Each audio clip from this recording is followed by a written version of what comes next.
Polytechnic കോളേജുകളുടെ lecturing കൊമേഴ്സിന് വേണ്ടിയിട്ട് 2023 Kerala PSC വെച്ച് മറ്റൊരു question. Which one of the first mutual fund launched in India? Master share of UTI, unit scheme 64 of UTI, Dhanvidya of LIC, ULIP. ശരിയായ answer unit scheme 64 of UTI.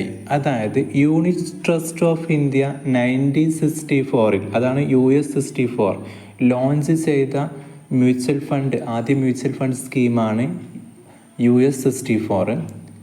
അതുകൊണ്ട് തന്നെ first mutual fund scheme in India എന്നത് അറിയപ്പെടുന്നു. ഇതൊരു open ended സ്കീമും കൂടെ ആയിരുന്നു. മറ്റു options നോക്കാം. മാസ്റ്റർ ഷെയർ ഓഫ് UTI എന്നത് 86 കൊണ്ടുവന്ന ഒരു മ്യൂച്വൽ ഫണ്ടാണ് UTI തന്നെ. അത് ഫസ്റ്റ് ഇക്വിറ്റി ഓറിയൻറ്റഡ് മ്യൂച്വൽ ഫണ്ടായിരുന്നു. ധൻവിദ്യ ഓഫ് LIC എന്നത് LICയുടെ ഒരു മ്യൂച്വൽ ഫണ്ടാണ് 1989 കൊണ്ടുവന്നത്. ULIP എന്നത് യൂണിറ്റ് ലിങ്ക്ഡ് ഇൻഷുറൻസ് പ്ലാൻ, അതായത് ഇൻഷുറൻസ് പ്ലസ് ഇൻവെസ്റ്റ്മെൻറ്റ് എന്നൊരു സ്കീമിൽ കാറ്റഗറിയിൽ പെട്ടതാണ്. അതൊരിക്കലും എന്തല്ല, ഒരു മ്യൂച്വൽ ഫണ്ട് അല്ല.